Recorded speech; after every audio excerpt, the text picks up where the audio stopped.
ఆంధ్రప్రదేశ్ రాజకీయాల్లో సంచలనాలకు కేంద్ర బిందువుగా నిలిచే ఉమ్మడి ఎమ్మెల్యే ప్రస్తుత అసెంబ్లీ డిప్యూటీ స్పీకర్ రఘురామకృష్ణరాజు చుట్టూ మళ్లీ ఉచ్చు బిగుస్తుంది. గత కొంతకాలంగా వివిధ న్యాయపరమైన చిక్కుల్లో ఉన్న ఆయనకు తాజా పరిణామాలు గట్టి షాక్ ఇచ్చేలా కనిపిస్తున్నాయి. ముఖ్యంగా ఇండ్ భారత్ థర్మల్ పవర్ లిమిటెడ్కు సంబంధించిన భారీ బ్యాంకు రుణాలు ఎగవేత కేసులో సుప్రీంకోర్టు నుండి వెలువడిన తాజా ఆదేశాలు ఆయన రాజకీయ భవిష్యత్తును మరియు వ్యక్తిగత స్వేచ్ఛను ప్రసాదంగా చేస్తున్నాయి. సుమారు 900 కోట్లకు పైగా నిధులు మళ్లించారనే ఆరోపణలపై సీబీఐ ఇప్పటికే విచారణ వేగవంతం చేసింది. ఈ కేసులో రఘురామకృష్ణరాజు అరెస్టుకు అత్యున్నత న్యాయస్థానం పరోక్షంగా పచ్చజెండా ఊపినట్లుగా రాజకీయ విశ్లేషకులు భావిస్తున్నారు. ఈ పరిణామం రాష్ట్ర రాజకీయాల్లో పెనుదుమారం రేపుతుంది. గతంలో వైఎస్ఆర్ కాంగ్రెస్ పార్టీ ఉంటూ సొంత ప్రభుత్వంపైనే తిరుగుబాటు ఎగురవేసిన రఘురామ అప్పట్లో రాజద్రోహం కేసులో అరెస్ట్ అయిన తీవ్ర ఇబ్బందులు ఎదుర్కొన్నారు. ఈ సమయంలో ఆయన్ను కస్టడీలో హింసించారన్న ఆరోపణలు రావడంతో సుప్రీంకోర్టు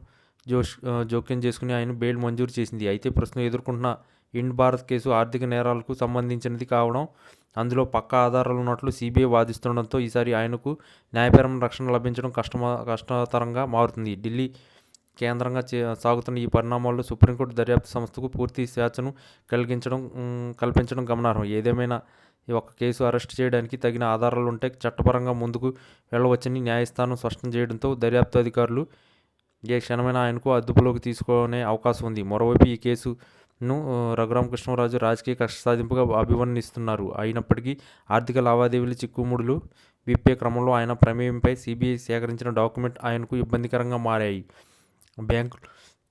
బ్యాంకులను మోసం చేసి ప్రజాధనాన్ని పక్కదారి పట్టించారనే ఆరోపణలు తీవ్రంగా ఉండడంతో కోర్టులు కూడా కఠినంగా వివరించే సూచనలు కనిపిస్తున్నాయి. అటు ఏపీ అసెంబ్లీ డిప్యూటీ స్పీకర్ వంటి రాజ్యాంగబద్ధమైన పదవిలో ఉన్న వ్యక్తి ఇట్లాంటి కేసులో అరెస్ట్ కావడం జరిగితే అది ప్రభుత్వంపై కూడా ప్రభావం చూపే అవకాశం ఉంది. అందుకే అధికార పక్షం కూడా ఈ పరిణామాలను నిశ్చితగా గమనిస్తుంది.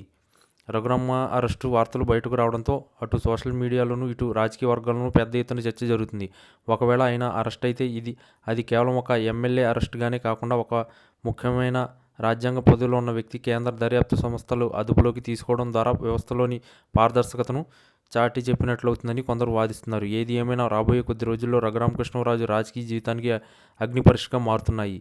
సుప్రీంకోర్టు ఇచ్చిన ఈ గ్రీన్ సిగ్నల్తో సీబీఐ తన తదుపరి అడుగును ఎప్పుడు ఎలా వేస్తుందనేది ఇప్పుడు సర్వత్రా ఉత్కంఠత రేపుతుంది.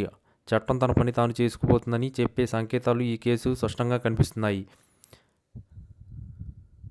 ఈ వీడియో కనుక మీకు నచ్చినట్లయితే please like, share and subscribe channel. మరిన్ని వీడియోస్ కోసం మా ఛానల్ని సబ్స్క్రైబ్ చేయడం మాత్రం మర్చిపోకండి. మీ ఫ్రెండ్స్, ఫ్యామిలీస్ కూడా ఈ వీడియోని షేర్ చేయండి.